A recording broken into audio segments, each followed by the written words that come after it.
pattern to introduce a speaker. So just I'm going to read about some very quick about Maharaj. Correction. So His Holiness Bhakti Janardan Swami is disciples of His Holiness Gopal Krishna Goswami. He joined ISKCON in early 1980s in Toronto, Canada.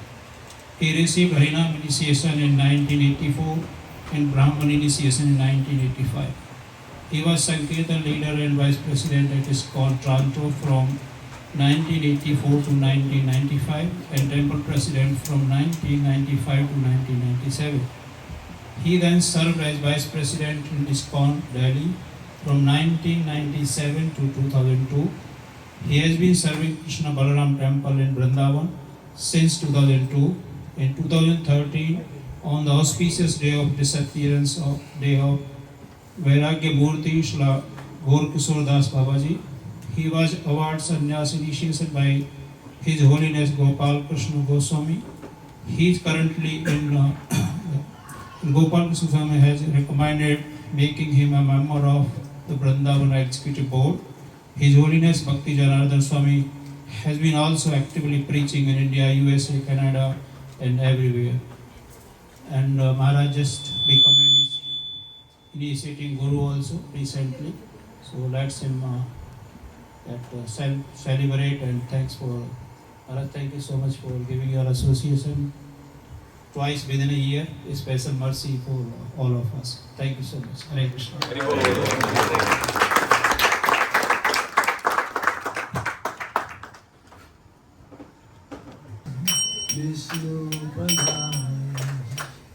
Krishna Krishna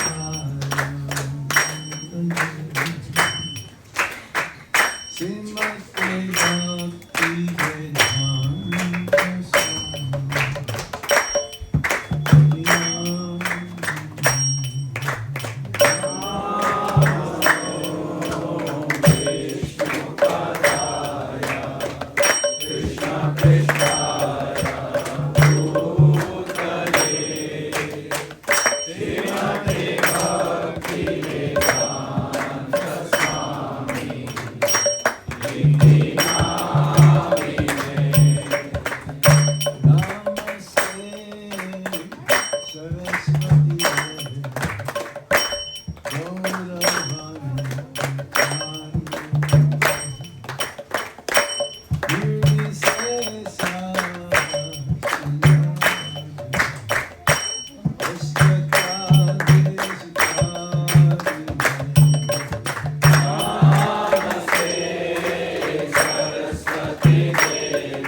It's very auspicious day because today is also anniversary appearance day of Srila Bhaktivinoda Thakur.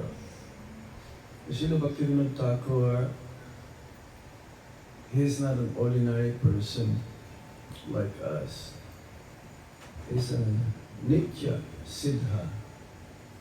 There are two kinds of living beings in this world, Nitya Baddha and Nitya Siddha. Nitya Baddha means those who are eternally conditioned souls like us. We travel to so many species of life, birth after birth, and due to karma we attain certain type of species of life. 8,400,000 species according to the Shastra. And somehow we're very fortunate that now we are in this human form of life and we're given the opportunity to not to take birth again next life if we follow the process given to us by the previous acharyas like Bhaktivinoda Thakur in the line of the cyclic succession of Brahma, Madhva, Gaudiya, Sampradaya. He is the father of Srila Bhakti Siddhanta Saraswati Thakur, who is the guru of the founder Acharya of ISKCON, International Society for Krishna Consciousness, Srila Prabhupada. So he's a very powerful personality. He preached the purity of Krishna consciousness for the benefit of the conditioned souls. And he wrote over 100 books on Bhakti Tattva, Lord Chaitanya's teachings. Many became benefited by reading his books. Also, he wrote songs, like most of the songs that we sing in our movement came from his books, song books like Kalya Kalpanataru and Saranagati. And the song that we sing every time before beginning of the class, the Jaya Radha Madhava. You've heard of that song, right? Yes. So he's the one who composed that. His deity, Radha Madhava, very powerful deities also. Every year they come to Vrindavan to give their darshan, and we will have them placed at the Krishna Balaram Mandir on the altar of Sri Radha Shama Sundar. So if somehow or other you have come during Kartik time in Vrindavan, you will have darshan of most beautiful Sri Radha Madhava. And they reside in Gadaigiri, the village of Gadaigiri. So, yes, he was born in 1838 in Birnagar, West Bengal, as Kedarnath Dutt. In his eternal form, he is one of the Manjaris. In the Radha Krishna Leela, the eternal associates of the Supreme Lord, they have special relationship, unique.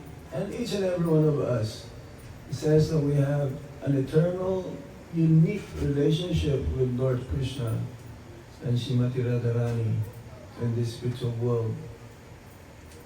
Not to have the same relationship with Lord Krishna. Lord Krishna has a relationship with everyone, all the living entities in this material world and also in this spiritual world.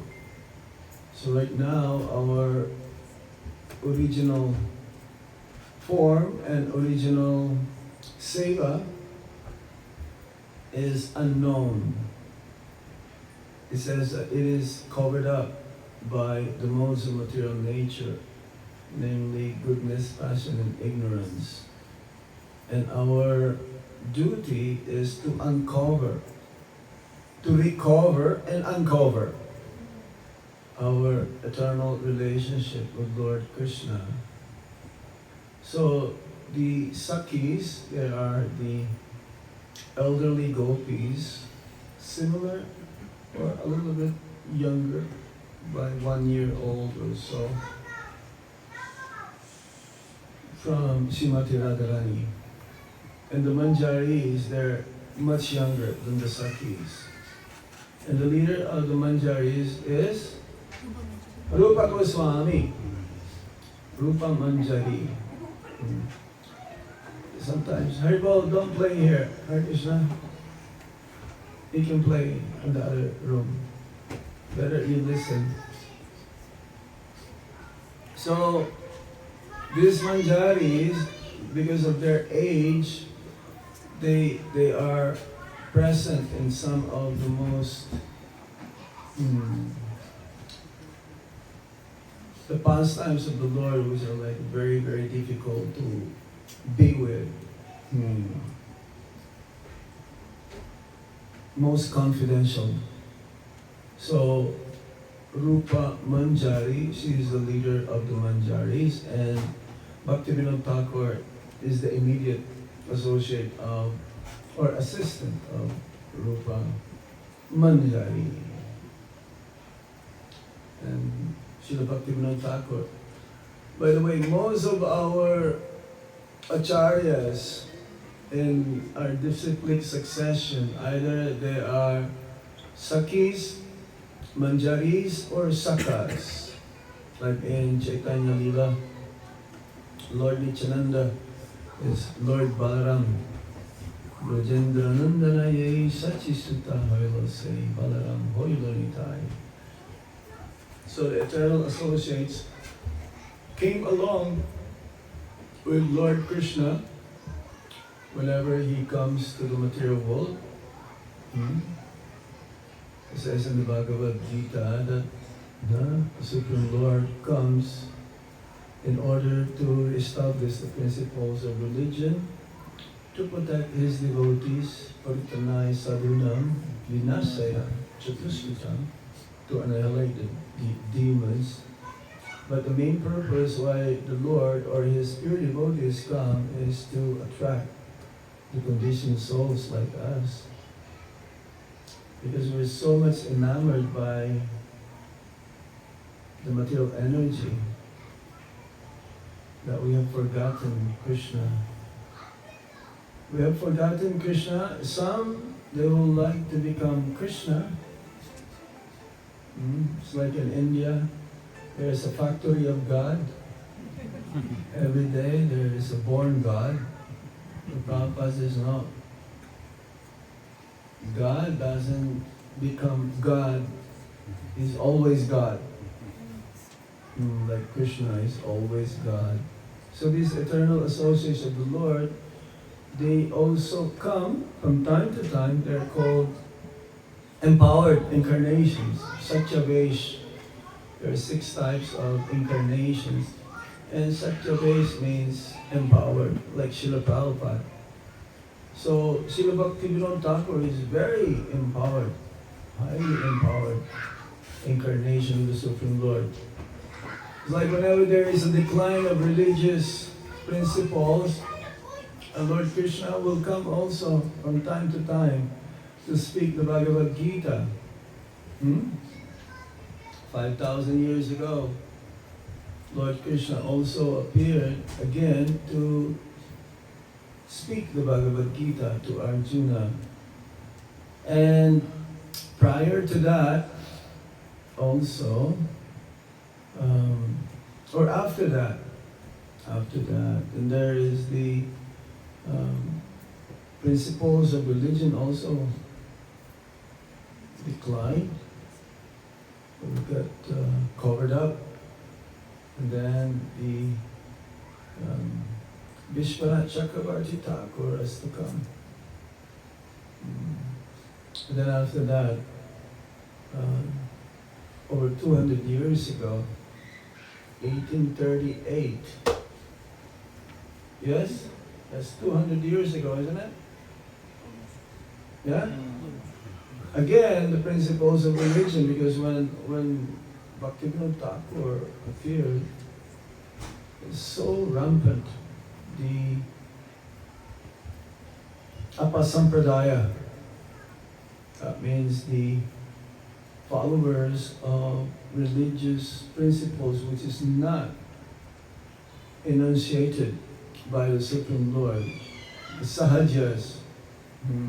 Sahajas means those who take spiritual life very cheaply. They are pretenders. They are hypocrites. So Srila Bhaktivinoda Thakur, he appeared for that purpose, to reestablish the principles of religion. He wrote over 100 books. Very highly educated. Well versed in Sanskrit, English, Bengali, and Persian. Like the 6 Goswamis also of Vrindavan, Lord Chaitanya Mahaprabhu's manifest Leela, a very expert. He served as a magistrate and government officer, balancing demanding duties with spiritual pursuit. See, this is one of the purposes of Srila Bhaktivinoda Thakur, being a highly placed in position during the British rule. That is the highest position one can have, a magistrate. No one goes higher than that. And because of his expertise, the British rulers, they were very fond of him. They made him as in charge of Jagannath Temple. And in order not to disturb the social custom, even though he knew Jagannath, it's like they have 2 Jagannath deities there on the altar. You went darshan. Jagannath means Lord of the universe. It's not just Lord of the Hindus or the Indians. He is Lord of everyone, regardless of creed, nationality, color, race. No, He's for everyone. But He did not change. He did not change the tradition, the social custom. Because in one of their books, in Jagannath Puri Temple, it says that one day when a devotee from foreign land will come and have darshan of the Lord, Lord Jagannath will walk with him. So they're so afraid to not have the foreigners to come. Even the Prime Minister of India, Indira Gandhi, she's Parsi. She was Parsi, so she was not able to enter. But when Prabhupada was there, along with his disciples doing parikrama in Jagannath Puri, he was invited by the officials of Jagannath Temple to please come and have darshan. It says, if you let my disciples come in, then I will also come in. But that they cannot do. But we've heard also from Prabhupada Leela that Srila Prabhupada came along with his father, Gaur Mohan Dev, to have darshan of the Lord. But at that time, when he was being asked, invited to come, he did not go in. Somehow, I was fortunate also to able to enter.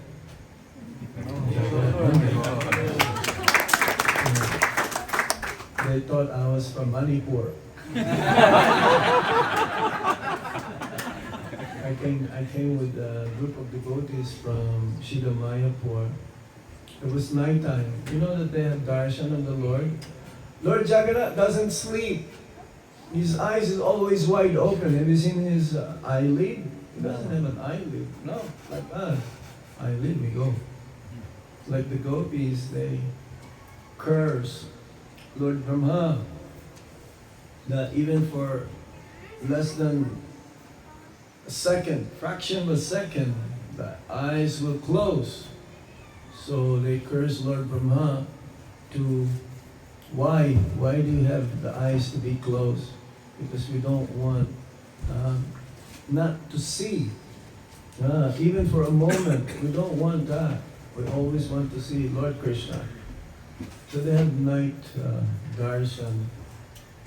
We went inside. I was wearing white dhoti and banyan. You know, this cut-off shirt. So we all look like pilgrims. And one of the pandas was trying to talk to me. And I says, I cannot speak and I cannot hear. Like deaf and dumb. So the panda was just like, oh, Manipuri, eh? I just went like that. It was big temple. Have you been to Jagannath Temple? Yes. Yeah, there's a big marketplace there. They can feed up to 10,000 people without intimating that, we're coming. So, yes, being a magistrate, Srila Bhakti Siddhanta Saraswati Thakur, also he took birth in Jagannath Puri. So there is a temple there, a Gaudiya Math now, where Bhaktivinoda Thakur used to live. And during the Rath Yatra, they also have this privilege and opportunity that the cart will stop. And I remember going there, like 1987, in front of that temple, Gaudiya Math temple, there is a big sign. This is not an ISKCON temple. Yeah, because people may misunderstood that this is an ISKCON temple. So his mother, Bhaktisiddhanta Saraswati Thakur's mother, the wife of Bhaktivinoda Thakur, Bhagavati, she climbed onto the chariot of Lord Jagannath, and she would like the baby Bhaktisiddhanta Bimala Prasad to touch the feet of Lord Jagannath. And lo and behold, a garland fell from Lord Jagannath and it came directly to the head, shoulder of Srila Bhaktisiddhanta Saraswati Thakur. Because in those days again, Bhaktivinoda Thakur, he knew that there is a need of an empowered personality in order to spread Krishna consciousness and enable to help the conditioned souls to realize their spiritual identity of being servants of the Supreme Lord. So he prayed to Lord Vishnu to have a son that like ray of Vishnu, very empowered. And when this garland fell to the boy's head, he understood that his prayers were answered. So for you grihastas, you should also pray like this. Not just your boys or girls to be a devotee. Higher than prayer of like that,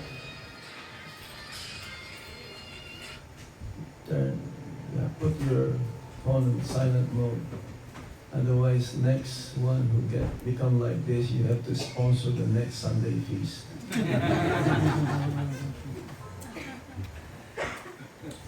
Your prayer should be to have your child to be empowered to spread Krishna consciousness. Not just be a devotee. Of course, we should pray for them to be a devotee, but for them to be empowered to help the mission of Lord Chaitanya Mahaprabhu, that prediction that in every town and village, the holy name of the Lord will be heard. This is a higher prayer.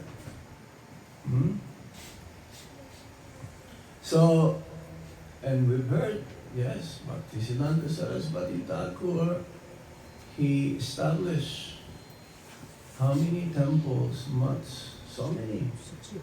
64, yes, 64. And Prabhupada, 108. And how about your child?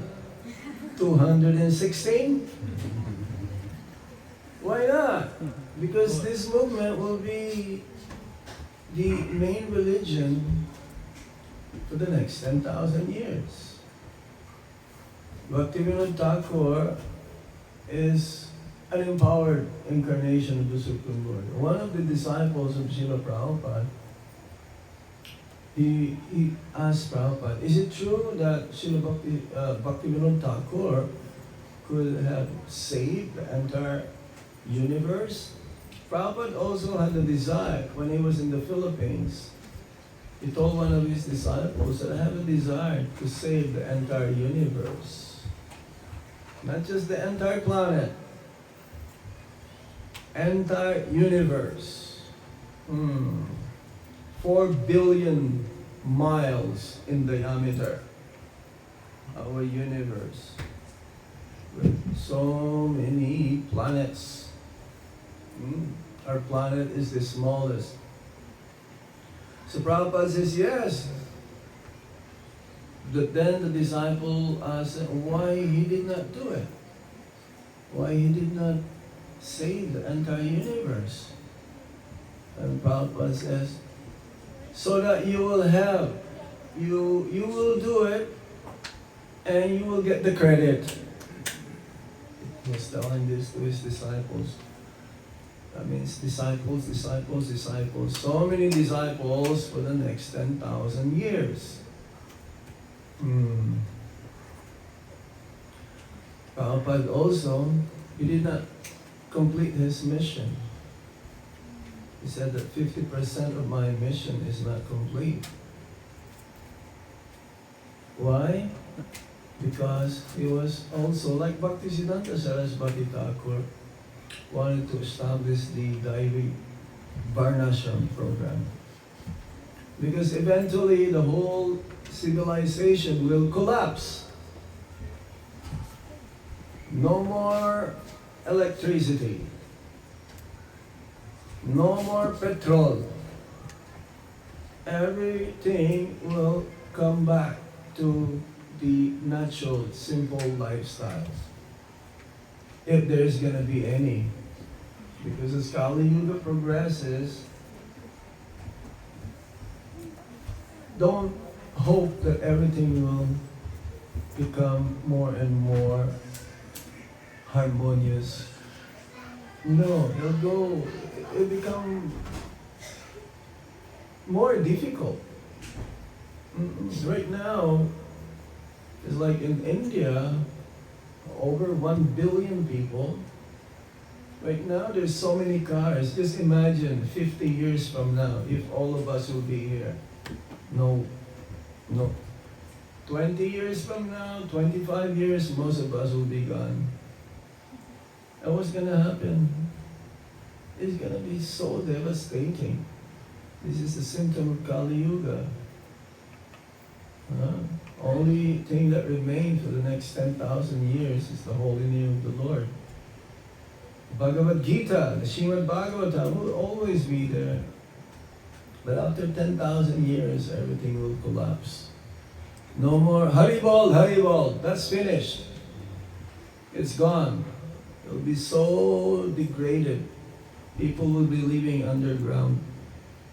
No more sugar, no chini. No more grains. No more food. Kali Yuga, people will eat each other. How are you going to survive? You want to be here? No. Get out of this world as soon as you can. So Bhaktivinoda Thakur, he wrote many books like Jaiva Dharma. Jaiva Dharma. It means the eternal religion of the living entities, which is to serve Krishna. There is also Harinam Chintamani. Harinam Chintamani is a book that there is a conversation between Lord Chaitanya Mahaprabhu and Haridas Thakur. How was he able to see and describe this conversation?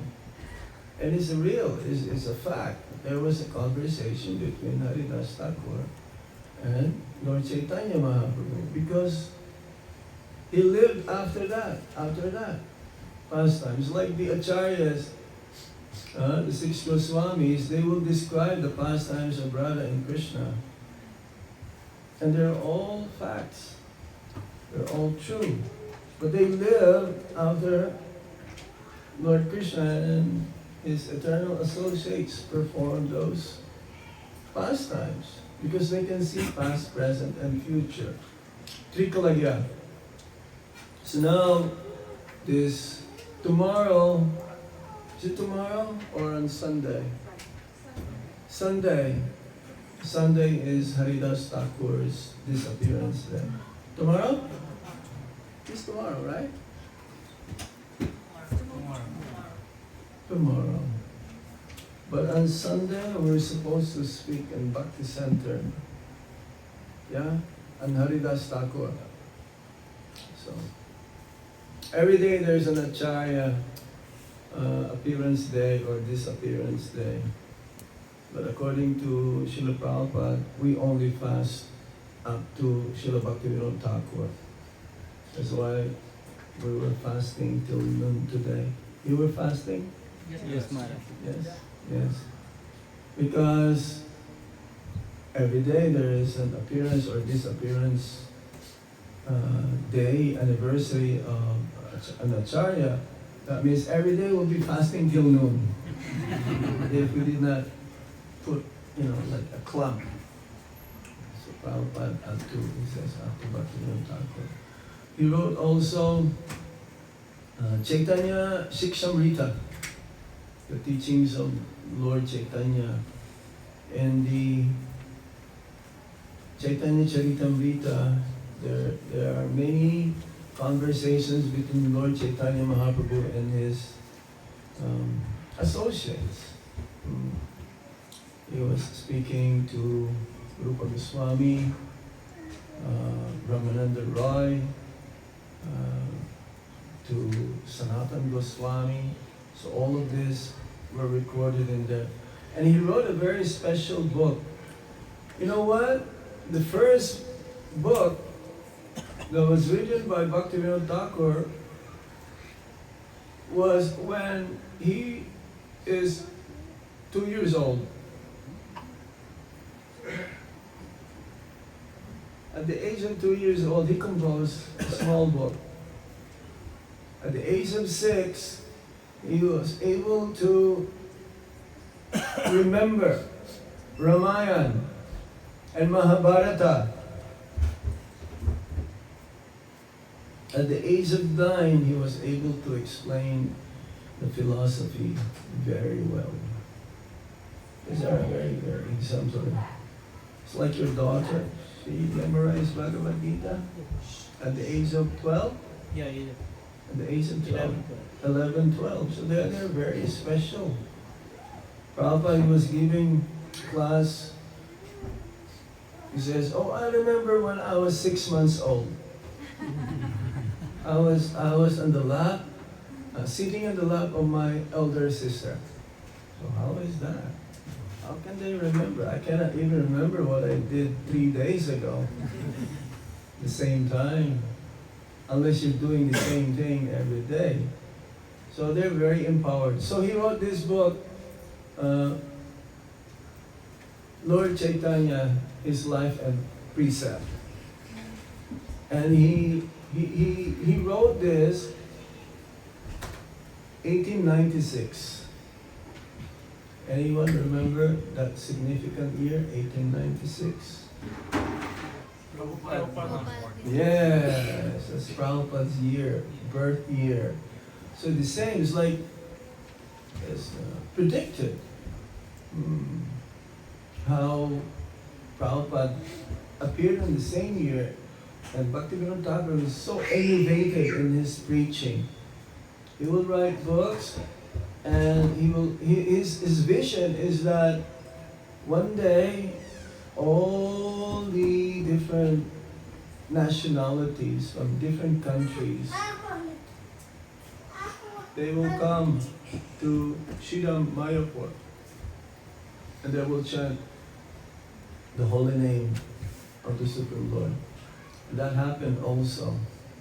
That happened in the 400, sometime in 1980s also. I think in 86. Yes, 1986. Many Russian devotees and different devotees from all over the world came to chant. They met Rajiv Gandhi. He was the Prime Minister at that time. Yes? And it was instrumental that many of our devotees who were preaching in that caliber to the politicians. It was arranged also by our Guru Maharaj, His Holiness Gopal Krishna Goswami. So he wrote this Lord Chaitanya, His Life and Precept, and he distributed this book to different countries all over the world. UK, Germany, and also in North America, specifically McGill University. McGill University is a very old university. And when Prabhupada was there in 1968, one of the disciples of Srila Prabhupada, because he heard that Bhaktivinoda Thakur sent his book to McGill University. So he went to the university library and he found this booklet. Very old. Very old. Somehow that book disappeared also. We didn't know what happened to it. So, Srila Bhaktivinoda Thakur also, he discovered Lord Chaitanya Mahaprabhu's birthplace. One time, night time, he was chanting the holy name on the veranda of his house in Godrumadweep, and he saw the bright light on the other side of Jalangi, because the two rivers, Jalangi and Ganga, they meet each other. When you go to Mayapur, to go to Navadvip, you will see the two different colors. Jalangi is like Yamuna and Ganga. They're mixing together. In any case, so because he was praying in those days, the birthplace of Lord Chaitanya Mahaprabhu became covered up. And the next day he went there to the other side where the bright light was coming. And he discovered this birthplace called Yoga Peeth, where there is a neem tree. That's why Lord Chaitanya was called Nimai. The name was given by Sita Thakurani, the wife of Advaita Acharya, to protect the child, because neem tree is very auspicious, is a holy also, and usually the evil spirits don't go to that tree. So to protect the child, Sita Thakurani was given. Do you have some napkin?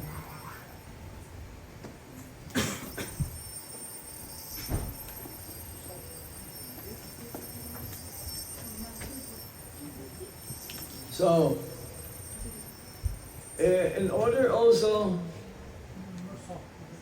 give me that. In order also to the discovery to be proven as real, as genuine, so there is the Jagannath Das Babaji. Jagannath Das Babaji Maharaj. He was very old. And usually, because he cannot, his body is bent. When we get old, either we bend our body like this, or we bend our body like that. Because I've seen in India, some not just always bent. So Jagannath Das Babaji's body was bent, and he's being carried in a basket by his disciple. So to prove that actually this is the actual birthplace of Lord Chaitanya Mahaprabhu, he was carried, Jagannath Das Babaji Maharaj was carried there. And upon reaching that place, Jagannath Das Babaji leaped out from the basket and started to jump up and down. So yes, this is the birthplace. In 1886, Bhaktivinoda Thakur discovered the true birthplace of Lord Chaitanya Mahaprabhu, which had been forgotten. And he prayed for guidance, and Lord Nityananda appeared to him in a dream, confirming Yoga Peeth's location. And so he revived the Navadvip Dham Parikrama. How many of you have been to the Navadvip Dham Parikrama? During the Gaur Purnima festival, they will go to different islands, 9 islands, Navadvip. And it was predicted also that there will be a temple, an Avadut temple. And the temple is none other than the Temple of Vedic Planetarium, the OBP. And hopefully, with your help, that the OBP will be inaugurated 2027.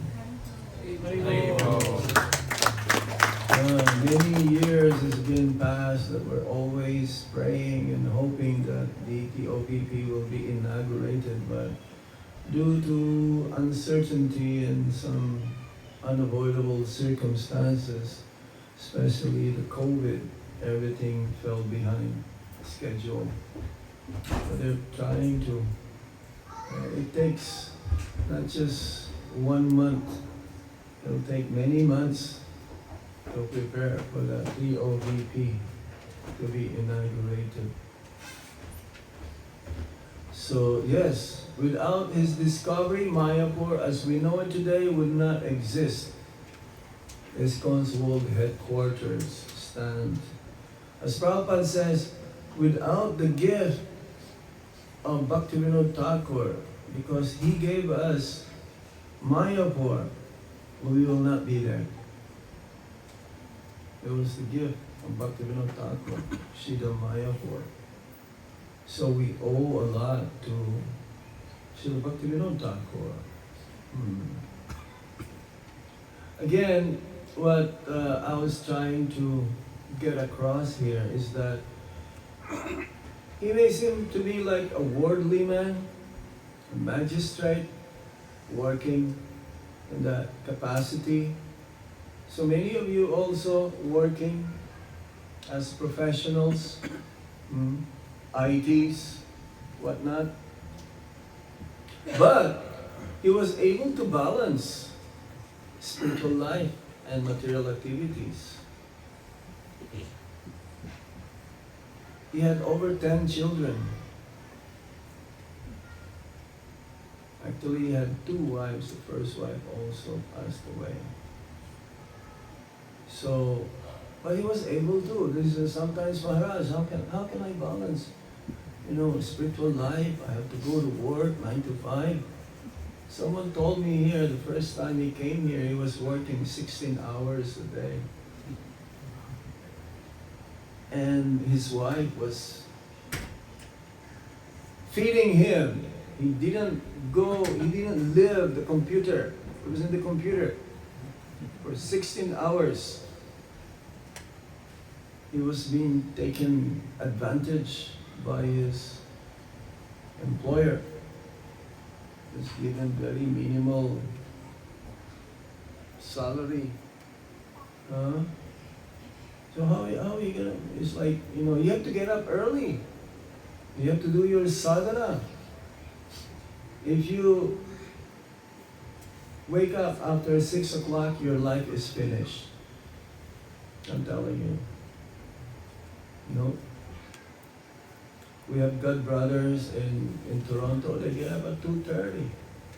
And they, of course, maybe they're retired now, but still, that doesn't mean when you retire, you sleep after 6 o'clock. You get up after 6 o'clock. No. Bhaktivinoda Thakur, he would sleep from 8 to 10, 8 p.m. to 10 p.m. And he will start writing from 10 p.m. till 4 o'clock. And then he would, refresh himself, and he would chant his rounds from 4:30 till 7 o'clock in the morning. Then he would eat a little bit of breakfast. You know what is his breakfast? Not like a Govardhan Hill. He will only eat very minimal, half a liter of milk, some chapatis and fruits. And his work is so important as a magistrate. The British rulers, the government, they built a railway track from his home to his office so that he will not waste time. He will not go with an e-rickshaw or tonga or what do you call it? Yeah. Now it's e-rickshaw. Still, you go to Vrindavan, there are like thousands, tom-tom. There are thousands of e-rickshaws. No control. It's like in the intersection, in the Krishna Balaram tree, because there is this one Babaji there who's like doing his whatever, his katha.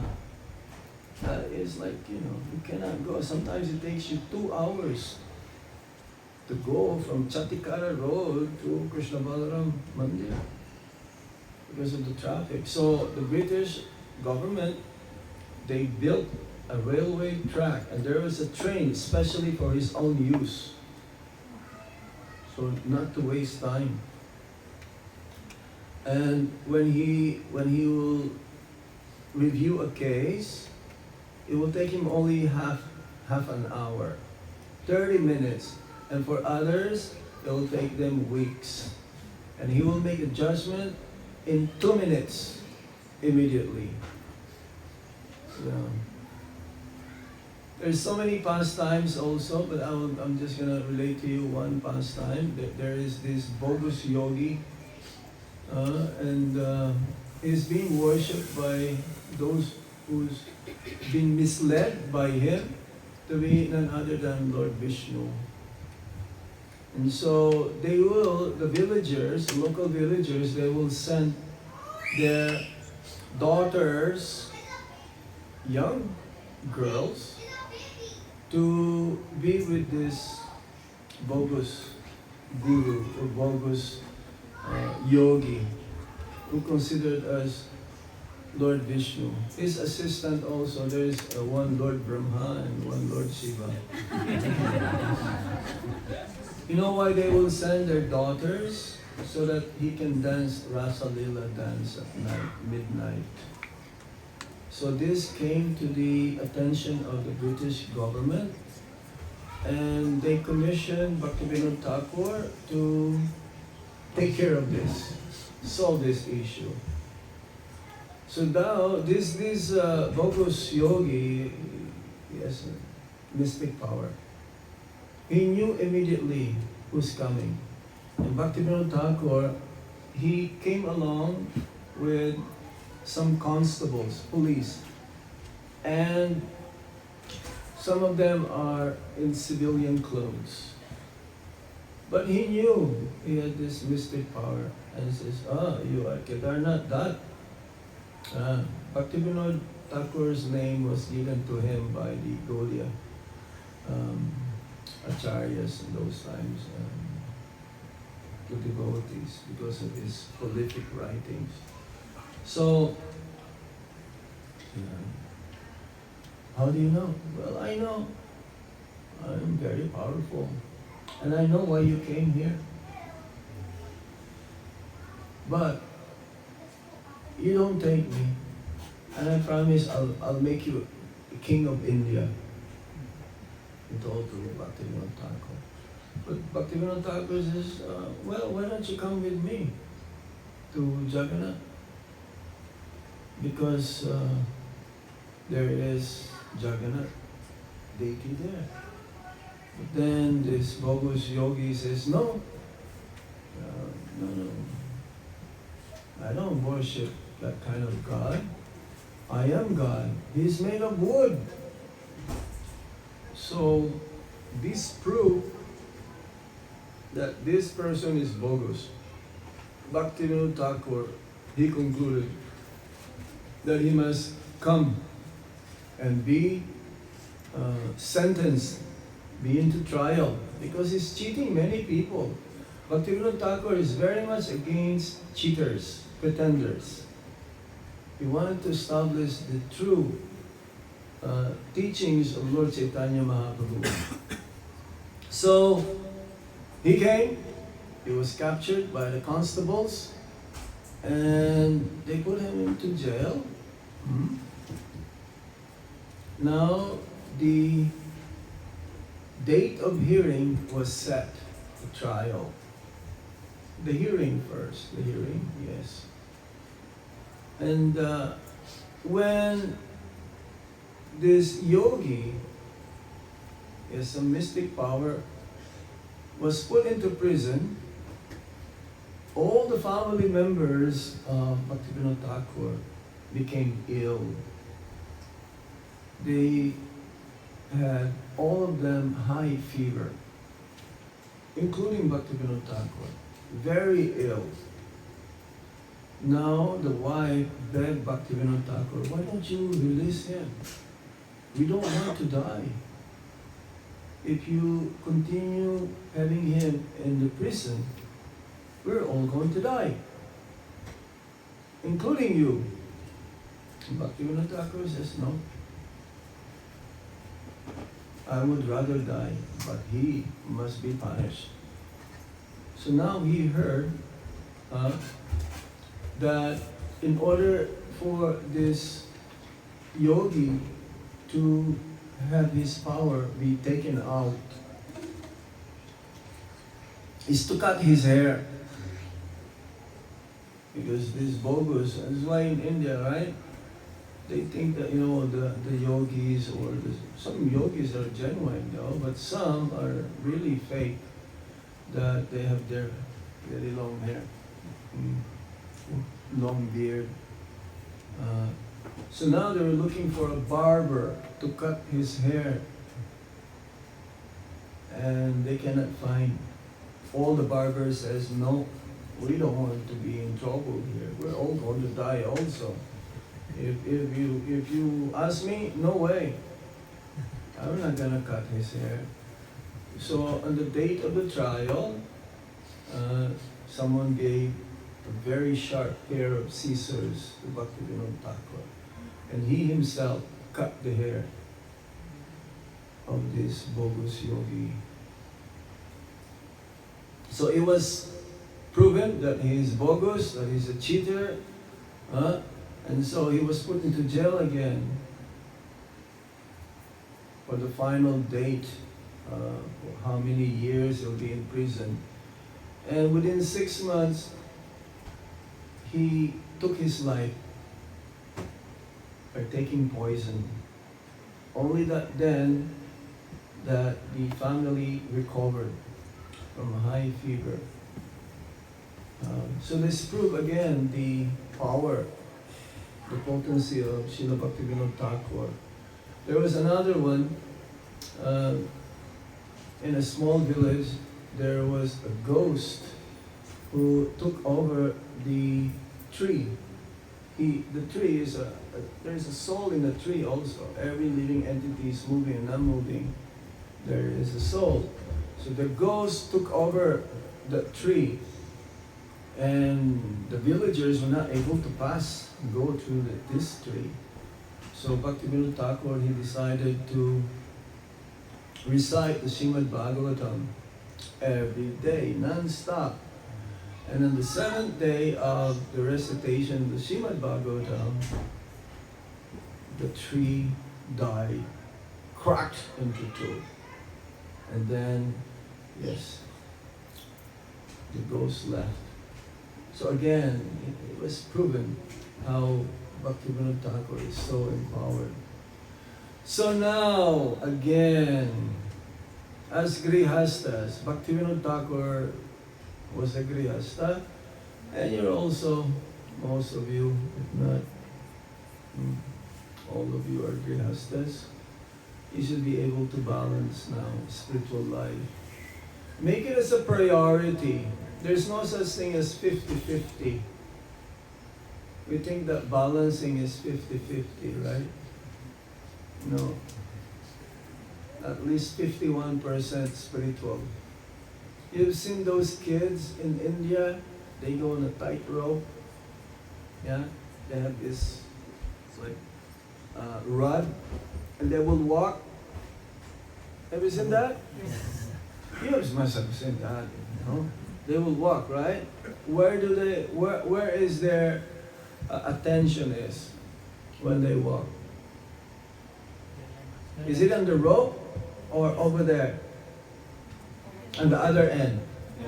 The other end. No, not the rope. No. If you look on the rope, you'll fall down. They don't watch the rope. They look on the other end where they're going. So your vision should be Vaikuntha vision. Don't think of what's going on. Of course, you have to think of what's going on every day. But your goal should be to go back home, back to Godhead. And how am I able to accomplish that? Prabhupada has given us everything. Follow the 4 regulative principles. Hear Srimad Bhagavatam, Bhagavad Gita every day. Associate with the devotees. Chant the Hare Krishna Maha Mantra. But in the beginning, you may not be able to chant 16 rounds, but this is like minimum for those who wish to make advancement. You can chant in the beginning 1 round, 3 rounds, 4 rounds. Don't lose sight of this Vaikuntha vision. Then eventually, hope against hope, one will go back home, back to Godhead. And this is the purpose of Srila Bhaktivinoda Thakur, one of his purposes, that even though he was so busy, he has practically no time. He will only sleep what? How many hours? 2 hours. Prabhupada, the same thing. It's like following in the footsteps of Bhakti Thakur, because how can he write all of these books? It's not possible. So you can ask your question.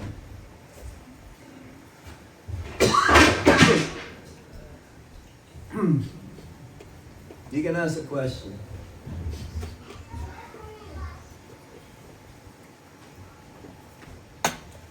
Do I really want to go back home, back to Godhead? Or do I want to stay a little bit more time? How am I doing? Am I doing good, or I'm not happy with my endeavor to go back home, back to Godhead?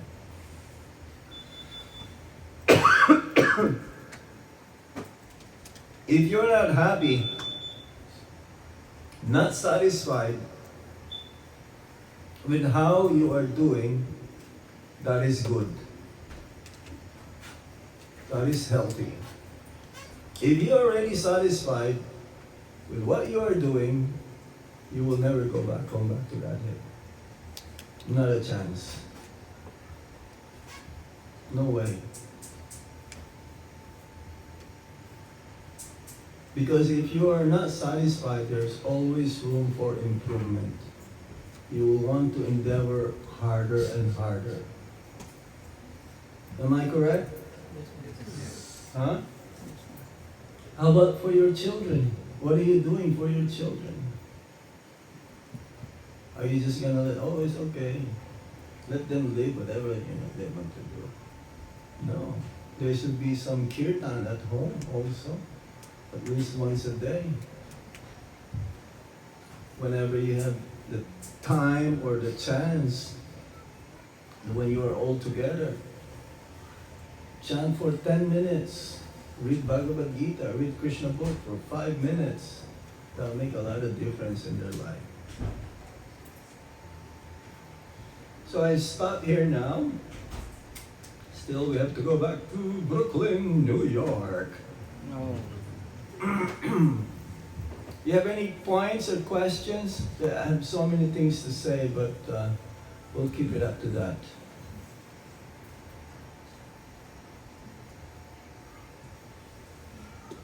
Any question?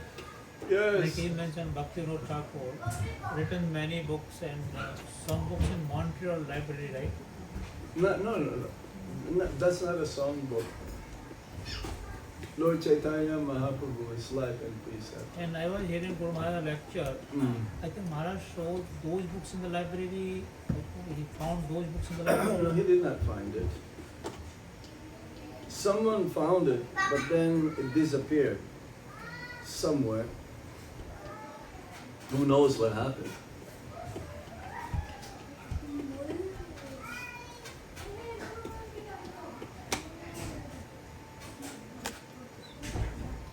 Any other points? Yes. I just wanted to know what was Bhakti Thakur's name as a manjari. I am not so sure, but I've read it. Hold on. Let me see.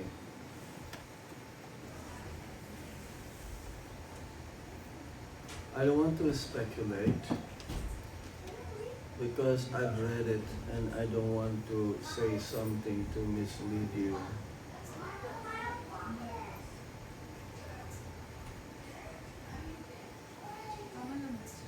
I was gonna say that.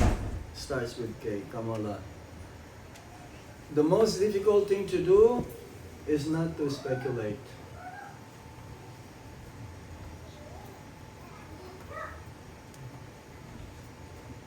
That's the most difficult part.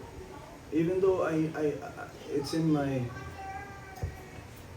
I was gonna say it, but I don't want to be misleading you. So this should be a good lesson for all of us. I really don't want to do it. If I'm not sure, I better not say it, and then I can come back to you later when I'm sure what I'm going to say to you is the truth. This is the last leg of religion in Kali Yuga, truthfulness. There's still some truthfulness. Almost gone now.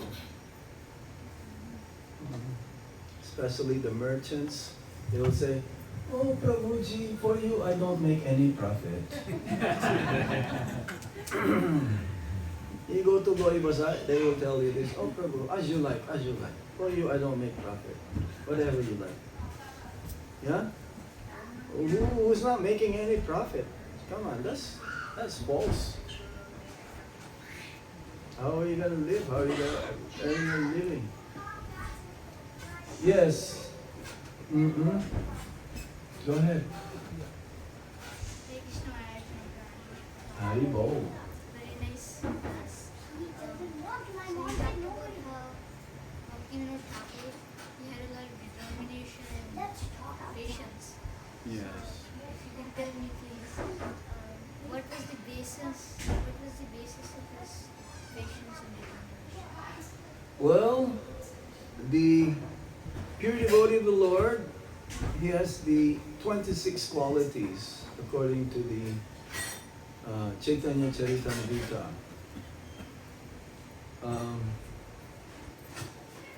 The main basis, the most important, the most outstanding quality of pure devotee is his surrender.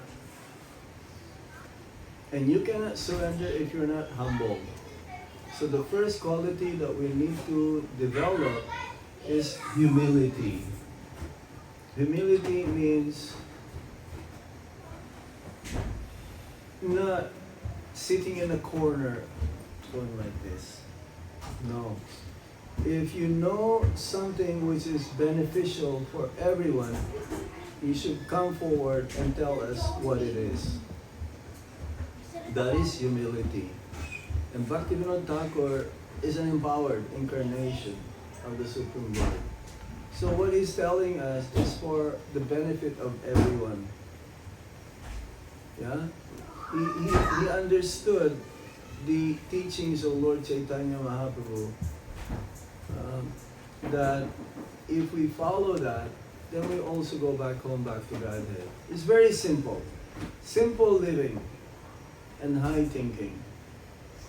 So Bhaktivinoda Thakur, he influenced everyone, even the highest level of government to general people. In our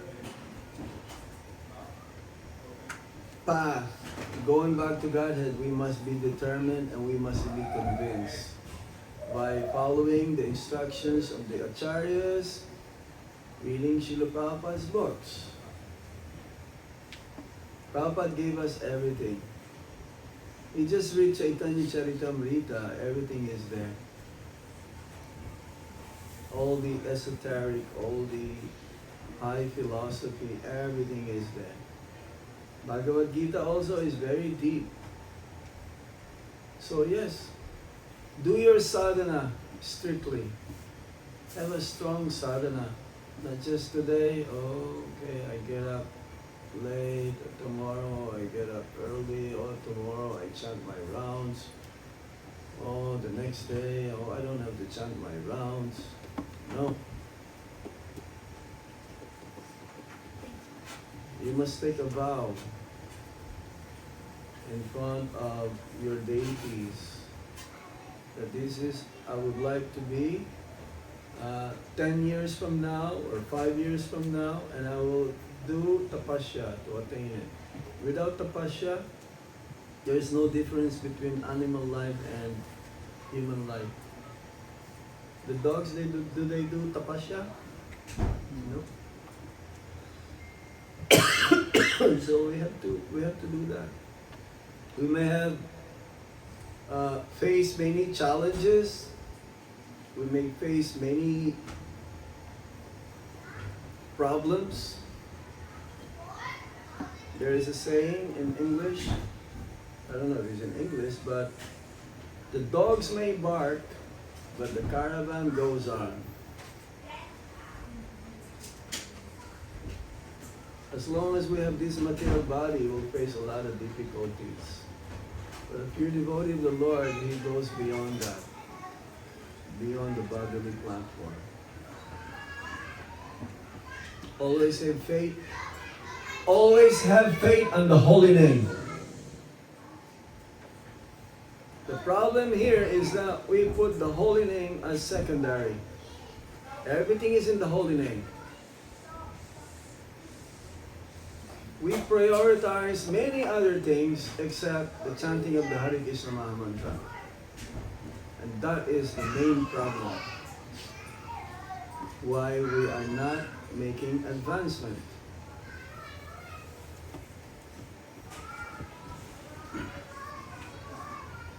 Okay?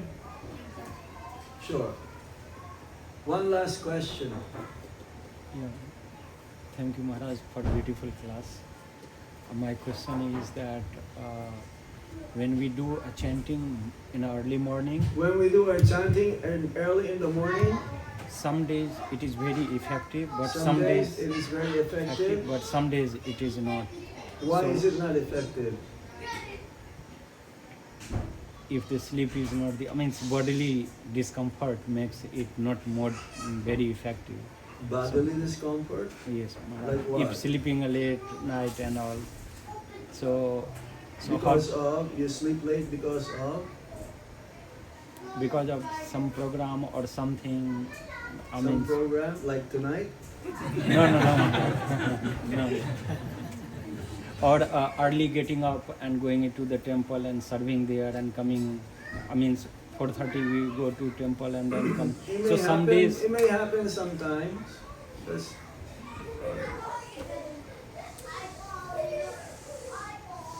you should go beyond that. For us, for many of us who lives in the ashram, it doesn't matter what time we sleep, we get up the same time the next day. Because our life is regulated. You should eat less, don't eat too much, but don't eat too less also. Everything is balanced. Don't work too hard, don't work too little, don't sleep too less, don't. Prabhupada says 6 hours of sleep is enough, good enough. For many of us, if we can get 5 hours of sleep, we are very lucky. But we don't think about that now. You know?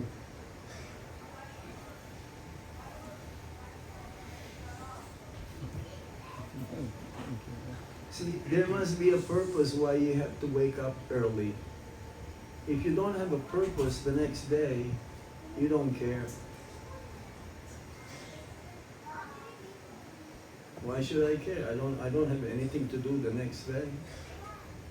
But you have to chant your rounds. You have to get up early, perform Mangal Artik, worship the Lord.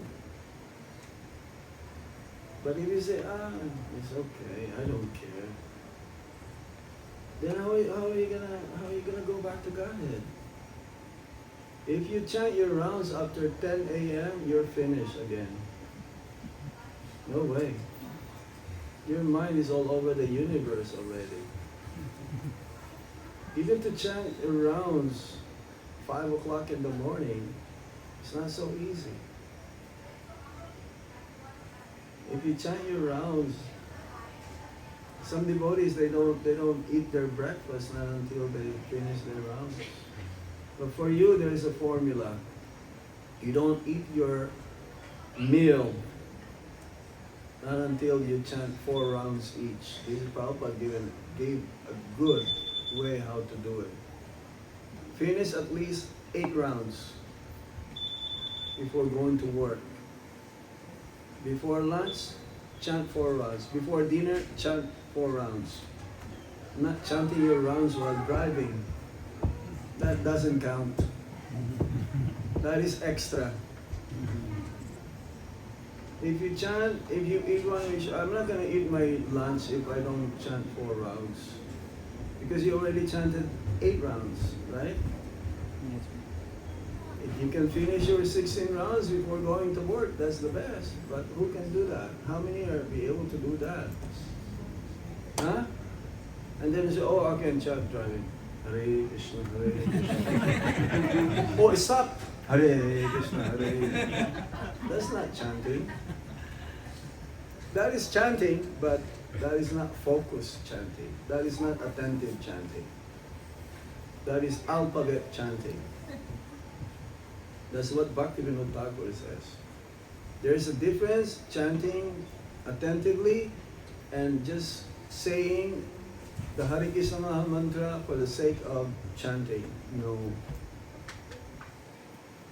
No. There's no more taste after some time during the day to chant. Mm-mm. I'm sure many of you have that experience. And it's not so easy to chant, finish 16 rounds attentively. Mm-mm. Prabhupada gave us the ultimatum, minimum 16 rounds. Some institutions, they only chant 4 rounds. And he's our Acharya, Prabhupada. We cannot change that anymore. There's no more bargaining after that. Yes. No more. It's finished. For the next 10,000 years, that will never change. As long as you're taking shelter of Srila Prabhupada. You can join other movement.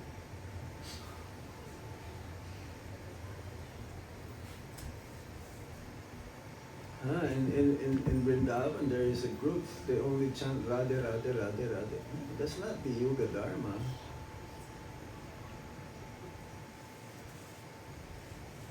No. Yes? Yes, thank you, Maharaj.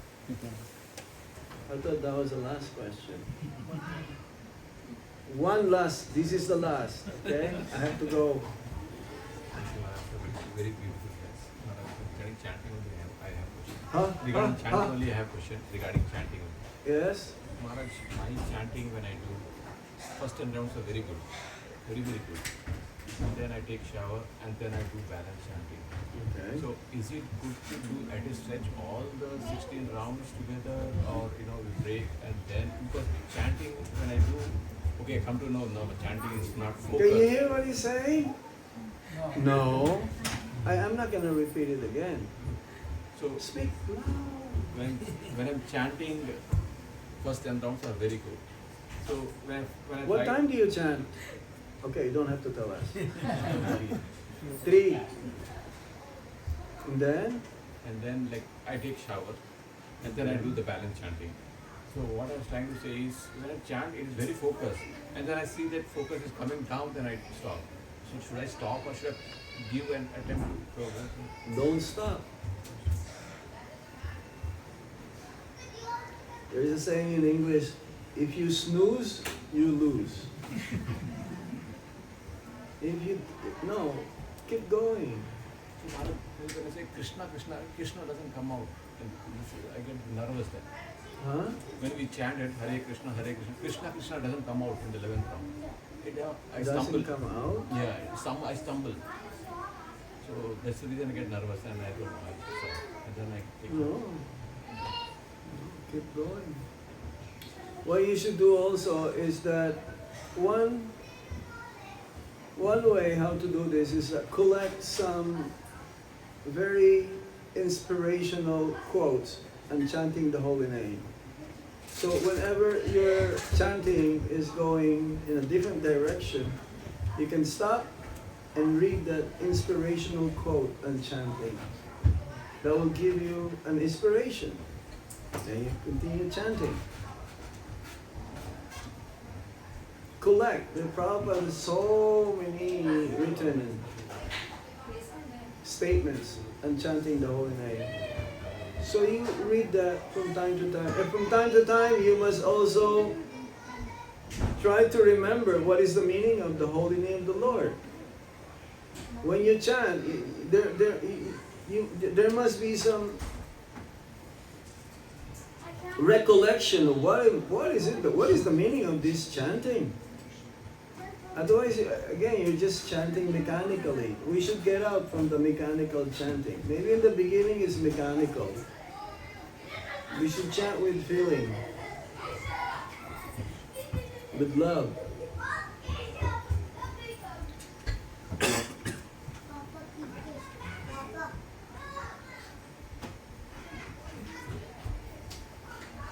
Okay?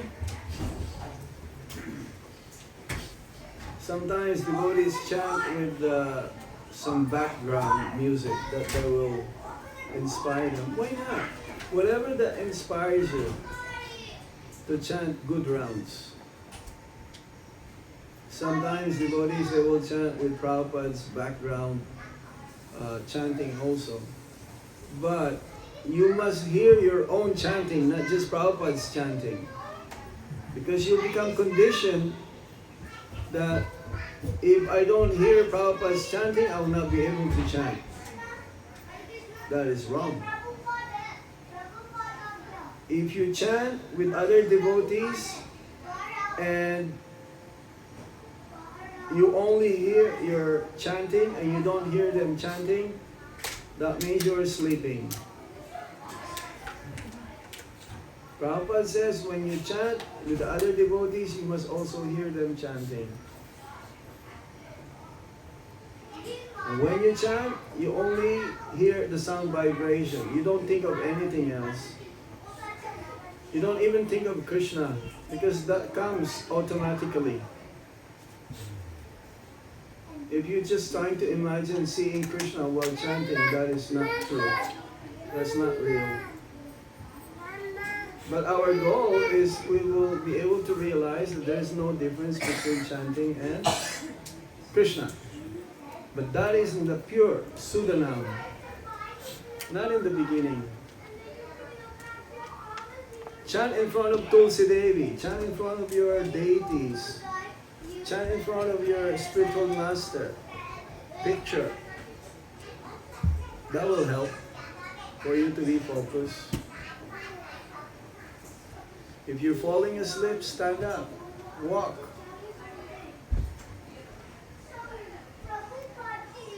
There are many ways how we can improve our chanting. Okay? So we stop here. Srila Prabhupada ki jai.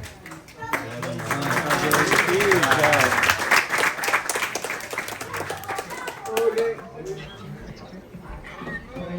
Hare Krishna, Krishna Krishna, Hare Hare, Hare Rama, Rama Rama, Hare Hare, Hare Krishna, Krishna Krishna, Hare Hare, Hare Rama, Rama Rama, Hare Hare, Hare Krishna, Krishna Krishna, Hare Hare, Hare Rama, Rama Rama, Hare Hare, Hare Krishna,